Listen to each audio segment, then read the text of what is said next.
Todo mundo adora apocalipse zumbi, até começar a ter um.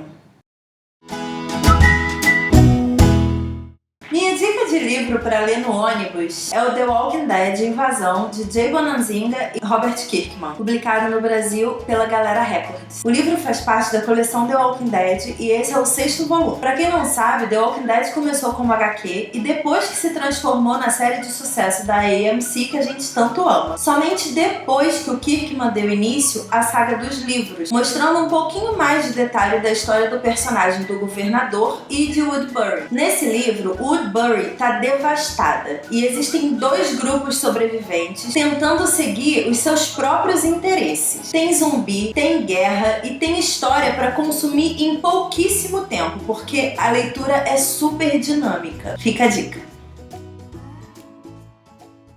Inspirada no universo zumbi, que eu sou completamente apaixonada, vou ler pra você um conto que se chama O Forte. Ele é baseado em The Walking Dead e foi escrito pelo Rômulo Maciel de Moraes Filho, do blog Recanto das Letras.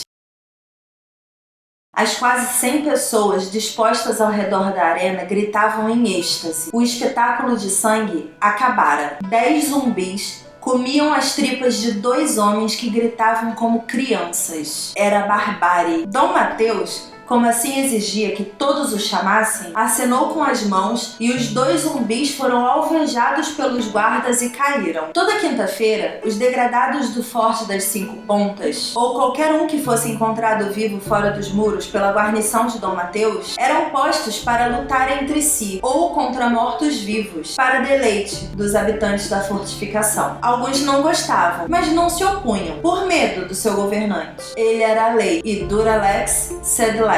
Era seu ditado favorito. Ali se amontoavam cerca de 130 pessoas. 1/3 desse número eram guardas que obedeciam a Dom Mateus e a Carlos, seu sobrinho. O resto eram homens e mulheres que estavam subordinadas ao chefe do forte. Quem tem armas, manda. Quem não tem, obedece. O Forte das 5 Pontas, um baluarte do século XVII, se tornou um reduto onde as pessoas se agarravam a alguma esperança de sobrevivência. Esta garantida por um homem duro, que viu no fim do mundo uma oportunidade para se tornar um tirano e submeter outras pessoas à sua vontade. As pessoas ali não eram felizes, mas viviam, e isso para elas era o suficiente. Ao redor do forte foi erguido um muro baixo e cavado um anel de trincheiras para proteção externa. Lá, os sobreviventes plantavam e mantinham um pequeno rebanho de cabras. Eventualmente, alguns guardas saíam em grupo para pescar em mar aberto, no rebocador que conseguiram resgatar no porto. O forte era muito bem protegido e lá havia um gerador a diesel e até um painel solar de pequena capacidade. Naquela tarde, uma equipe tinha saído no rebocador pela primeira vez em 3 meses e agora retornava ao forte, carregado de peixe. Dom Mateus, mais contente que o usual, resolveu dar uma festa em comemoração ao retorno. E para ele, uma festa só está completa com derramamento de sangue. Dom Mateus se manteve sóbrio, enquanto seu sobrinho tropeçava ante uma garrafa de uísque. E ao fim da luta, se recolheu para seu quarto. No forte, quase todos se embriagavam com água ardente barata, que podia ser encontrada em abundância num armazém próximo. E aparentemente, ninguém viu quem se esgueirava para o seu quarto durante a noite escura. Alice, a esposa de Carlos e secretamente amante de Dom Mateus, se movia como uma sombra e entrou no quarto empurrando a porta entreaberta. E seria naquela noite que a tragédia começaria. Carlos não era tão idiota quanto parecia. Ele sabia. Ele sempre soube. Qualquer um no lugar dele teria defrontado o tio e provavelmente sido morto no processo. Carlos preferia fingir que não sabia. Resolver encenar o bêbado, depravado e idiota. Deixava que o tio se divertisse por enquanto com sua esposa. E nesse meio tempo, sondava entre os guardas quem eles seriam leais, no caso de uma disputa com seu tio. Pelas suas contas, pouco menos da metade ficaria ao seu lado. Um confronto direto seria uma aposta arriscada. E assim, Carlos botou em prática o seu plano. Ele selecionara para o grupo de pesca 10 homens dos mais fiéis ao seu tio. Esses, cansados e bêbados durante a festa, seriam facilmente derrotados pelos seus homens, sóbrios e descansados. Assim que Dom Mateus se recolheu, o massacre começou. Os partidários de Carlos Isolaram os civis pela arena, ainda coberta das tripas dos lutadores, e mataram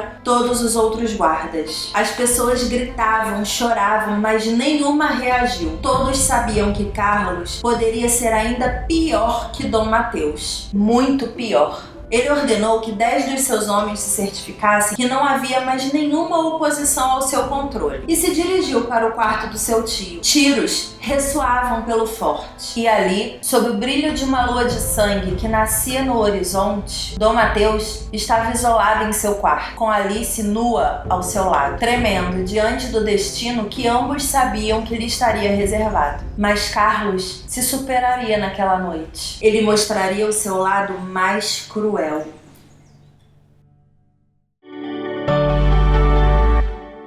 Minha dica de leitura para cama é o livro A Filha, de Jane Shelmit, publicado aqui no Brasil pela HarperCollins. A leitura faz uma imersão no mundo de Jane, uma mãe completamente obcecada pelo desaparecimento da sua filha Naomi. Esse é o tipo de leitura viciante, aquela história envolvente, emocionante, que exige completamente sua atenção e dedicação ao que está sendo contado. Só toma cuidado porque você precisa dormir, e esse livro é completamente viciante. Fica a dica. Se você curte literatura, histórias e contos de todos os tipos, deixa seu like e se inscreva aqui no canal. Postamos vídeos de livros e contos toda quinta às 20 horas. Compartilhe esse vídeo com aquele seu amigo que gosta de uma boa leitura também. Vamos fazer histórias juntos. Beijos!